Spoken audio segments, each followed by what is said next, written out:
days to look at Evansville. What are you seeing on tape? They're an older team. Certainly can swing the bat well, and those two things kind of go hand in hand. They've got a lot of players that have been there for a while and have accumulated some reps. And then also, pitching, it kind of starts with, their lefty was conference pitcher of the year as a freshman for being a freshman. And they've leaned on their closer who's got a real good breaking ball a lot. So there's a lot of pieces there. Center fielder can run down a ball as good as anybody. There's a lot of pieces there that are similar to the good teams in our league.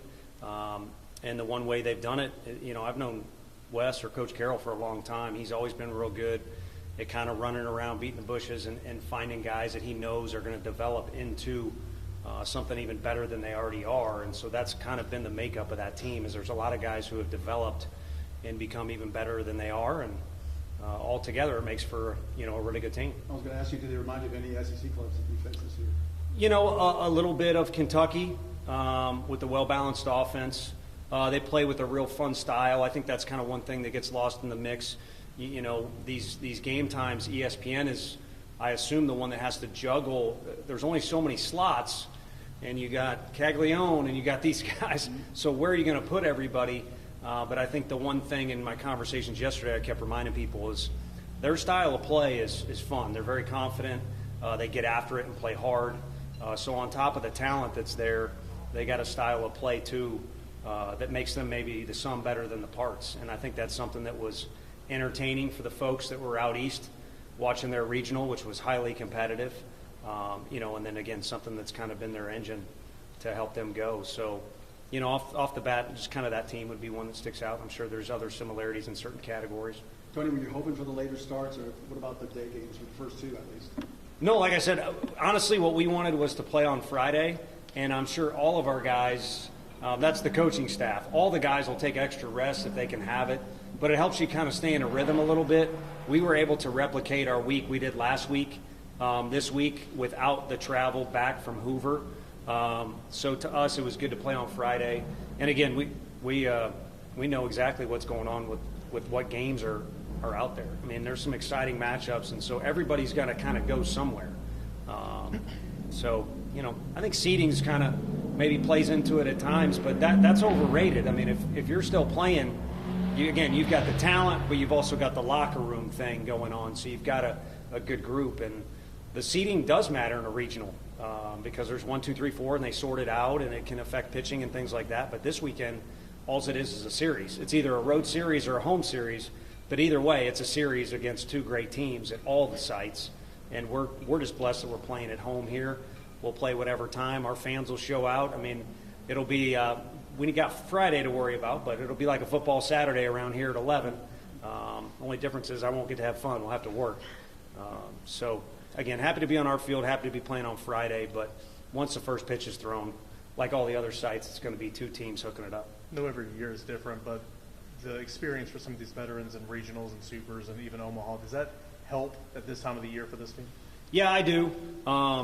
I think even, like Billy's kind of been a part of it from a different angle. Some other guys are like that too.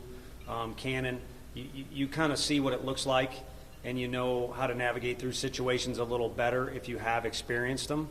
But I think really for the dugout and the whole, from our side, you lean so heavily on our preparation from our league, from being in Hoover, and then last weekend, it's different, It's different, even though you just got done with the conference tournament. The regional is different. The NCAA now is running it instead of the SEC, and there's little subtle differences that you need to get out of your comfort zone and adjust to. And I'm a big routine guy. I want our guys to have routines. But you're going to have to adjust them this time of year to things that are a little quirky because it is the NCAA tournament.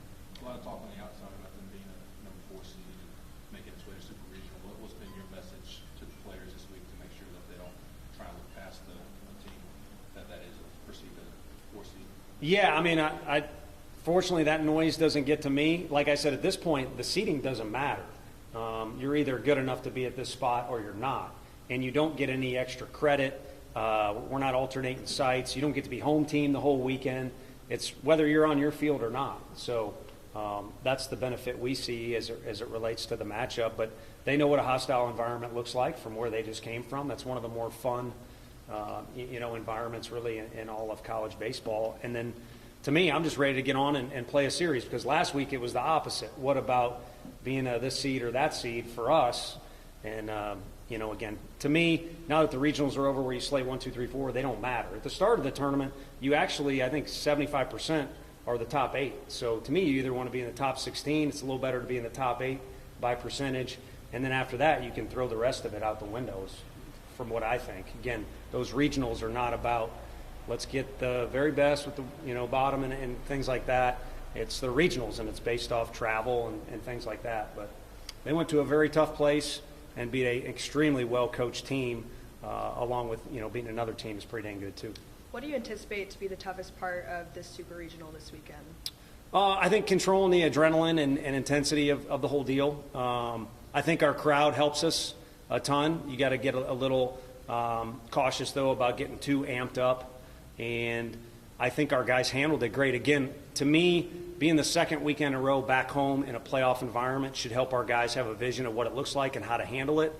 But to me, the one negative example from last weekend would be we're in a position to finish or win the regional against a good team on Sunday night in Southern Miss, and our guys were a little too amped up about finish the job or whatever cliche you want to throw out there. And for about 3 or 4 innings, there was a little too much tension. So whether it's try hard or tension or too much adrenaline, those are things that come with the nature of it being a postseason game and playing at home in front of a juiced-up crowd. So our guys need to enjoy it because they've worked hard to get here, and then they just need to play ball. After the regional, you said you hope the guys could take some time to appreciate what they accomplished and soak it in. For you, when you first got here, you talked about how there were no fans in the stands. Can you take a step back and appreciate how far this program has come? Not at this time. I don't think it's easy for me, and maybe it's not even the time. I do think from some of the conversations we had with the TV folks from last weekend is like, where are we now compared to, there have been stages here. I think we've stayed pretty consistent on how we want to approach the game and recruiting and everything else. But when we first got here, we needed to beat down the door, if not kick it down, as far as being competitive in the league and being relevant and getting respect from people and trying to get to the next stage, whether it be a regional or whatever, so our program knows what it's about. And we're far from figuring things out with our facility, recruiting. We want to get better as far as achievements on the field. But we are at a spot now where we feel like we can put all of our effort into being the best program we can be, as opposed to maybe kind of being this wild group of guys when we first got here, of being on a mission just to do everything, keep our jobs, be relevant, be competitive, be somebody that again, gains respect from people that they play.